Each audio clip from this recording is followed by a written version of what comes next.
For USCFootball.com, I'm Keely Eure here with Shotgun Spratling for instant analysis of USC's Tuesday press conference of championship week. We got to talk to three people today: defensive coordinator Todd Orlando, defensive lineman Marlon Tuipulotu, and safety Talanoa Hufanga. Shotgun, I'm going to start with Todd Orlando. We wanted to pick his brain because the last 24 hours, 48 hours really, have been crazy for this USC staff. They didn't know who their opponent was going to be. We talked about yesterday they were preparing for two opponents, but then yesterday around lunchtime, they got word that they're going to play Oregon. So they changed everything around, went back to the drawing board, and started game planning for Oregon. What did Orlando have to say about that whole process? Yeah, he said that, they came back and started getting ready for Washington. And then when they found out yesterday around lunchtime, they started making the changes. And Clay Helton said last night on Trojans Live that basically flipped the script in and started working on Oregon stuff. And but Todd Orlando said that they caught themselves a couple of times talking about different, route combinations and stuff and going, oh, wait, no, that's Washington. But they had it in their head already. They were already, focused on the Huskies, and instead now they got to turn their attention to the Ducks.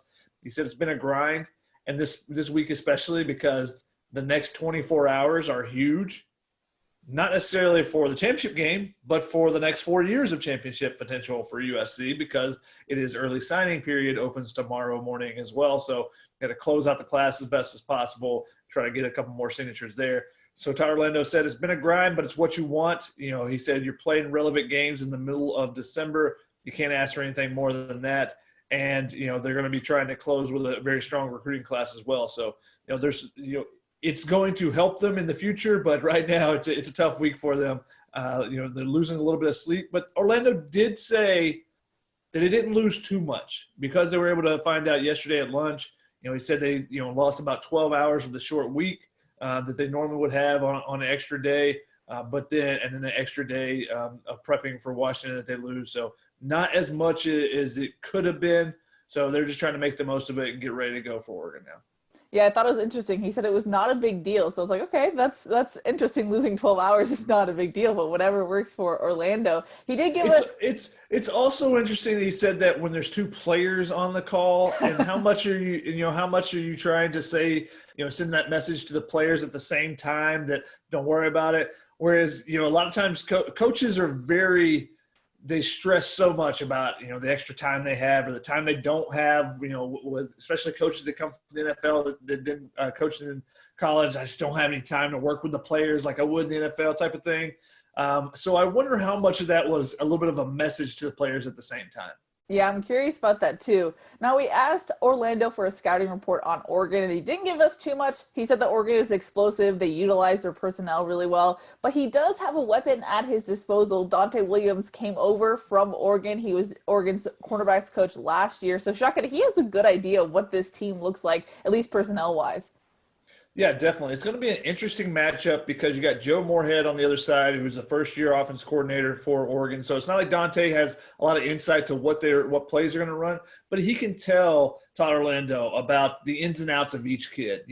Who's a good athlete, who's able to move in space really well, how they work, what their mental processing capabilities are. Those type of things. So that gives you an idea. Okay, you want to blitz against this kid. You don't want to. This guy's going to be able to pick it up. He'll be able to sense what you're trying to do. Those type of things. That's what you're looking for from Dante in this one.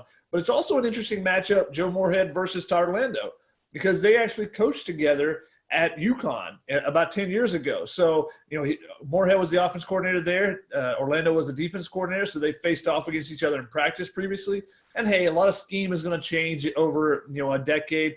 But Orlando said the one thing that won't change is pretty much a coaching philosophy. When does Moorhead want to take shots down the field? When is it, quick change? Is that something that he wants to, go after a defense? Those type of philosophies don't change. What plays you use may change, but, those type of themes of coaching continue to stay the same. So it'll be an interesting matchup seeing those two, previously on the same staff together now facing off.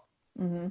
Now, both Marlon and Talanoa haven't played in a Pac-12 championship game before, so we asked them about that opportunity. Talanoa had a big smile flash across his face. He said he's ecstatic to play. But for Talanoa, too, there's extra motivation because he hasn't been able to play against an Oregon team yet, and he's an Oregon native, so there's some extra bragging rights on the line.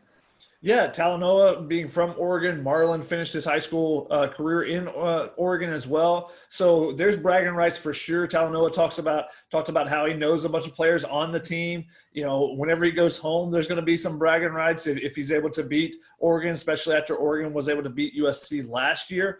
You know, there's a handful of players on this team that are redshirt seniors that did play, that were on the team when USC last beat Oregon in 2016, you know, the 45-20 win there. But there's a lot of animosity over that game last year and the recruiting battles that have gone on. You know, Tyler Vaughn said last night on USC's Trojans live show that USC can't lose this game. So they're going to go out and they have a can't lose mentality. Basically, there's no way they're going to lose.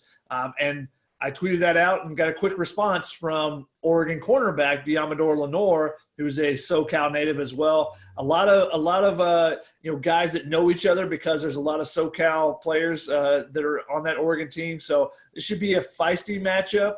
And especially with the way that Oregon dominated in that second half last year, I think USC is looking for some redemption there.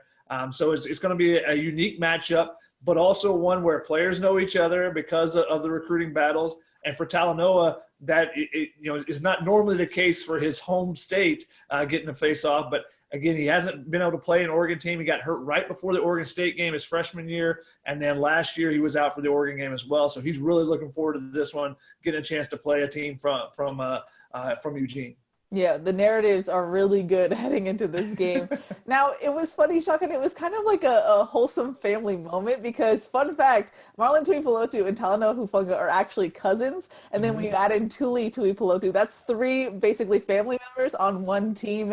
And Todd Orlando had a lot of praise for all three of them. He said that they're humble and they're hard workers and obviously talented, and described both Marlon and Talanoa as player-coach type players just because they're so knowledgeable. What did you take away from that wholesome moment? Because it just seemed like there's a lot of praise and love going around for all of them. Yeah, I think it's interesting that, when you look at it, there's the family connections there and getting Thule. And we didn't expect a ton out of Thule coming into the season, but he's really showcased himself. And Todd Orlando said once they saw him get out there and they had the pads on and the first couple practices, he saw the pad level he had. He wasn't raising up like a lot of freshmen do and looking for the ball. He said, okay, we might have something here. So he said, went to Marlon, having seen Thule's progression, and said, you got any other brothers? You got any other cousins? Like, they're all offered right now. You know, if you got any younger siblings or family members that are available, they just love the way that those guys go about their business. You know, they're hard-nosed players that put in all the work. Todd Orlando talked about it last week with talking about Talanoa, how he's always in the building watching extra film and stuff. You know, they love the way they go about it. And those guys are making big plays for USC, so that never hurts you wanting to get more players like that as well. So it was fun to see them all talking about each other that way, but also talking about Thule, the younger brother. And Talanoa said that it's shocking to him because they played together previously that he became the tallest one of the group when he was the littlest one earlier in their lives. So there was a kind of a lighthearted moment there. But USC, that's kind of the culture of this team. They're very close knit. It's got that family vibe, and Clay Helton has preached that family faith football. But I think this group is closer than any of the other ones we've seen. And part of that, I think, is the quarantine. And Talanoa talked a little bit about that, how, the coaches really tried to get to know the players during the quarantine over Zoom and stuff, and took the time to do that when they didn't necessarily have to, when everybody was separated. And that has made a difference now. So it hasn't just been the last couple of weeks they're coming together. It's something that's been building since, early March. Mm-hmm. It's obviously a weird time and it brings people together. So I'm curious, looking back on this season, how much that really impacted their culture. Now, this is obviously a week where you have to turn the page quickly, but you tried to go back. You asked Todd Orlando what his takeaways were from UCLA, and he didn't. It seemed like he wanted to turn the page, and maybe it's one of those things you were talking about earlier, Shotgun, where he just wanted to motivate the team heading into championship week. But what do you have to say about UCLA? Yeah, normally when you start one of these pressers, either the first question or just the opening statement is just kind of an evaluation of the previous game. So I just asked, hey, what's your evaluation? We won. That's my evaluation. And then he went into talking about how this team, he wishes there were fans in the stands because this team just never flinches. They find a way, big time moments, they step up and make big plays. And collectively as a team, they're just resilient. So he gave them a lot of credit. I asked him a couple questions about the chess matchup with Chip Kelly, which he said was a lot of fun. But he says it dates back to when they were in New England together. Chip Kelly obviously coached at New Hampshire and in the Ivy League. Todd Orlando also has some Ivy League background as well, coaching and then coaching at UConn. So they know each other, know of each other. And he said that Chip Kelly let it all out. He said, they were adjusting on the fly a lot of the night because a lot of the things that UCLA had shown, they did some different things off of what they had shown. So you looked at some of the unbalanced looks, some of the, the tackle over. He said they were putting everything out there. So it seems like maybe they saved up to play this USC team. And USC had to make adjustments on the fly, and give them credit for in the second half having made those adjustments and being able to shut down UCLA, particularly in the fourth quarter, holding them to 3 points and being able to outscore them 20-3 to come back from that 18-point deficit.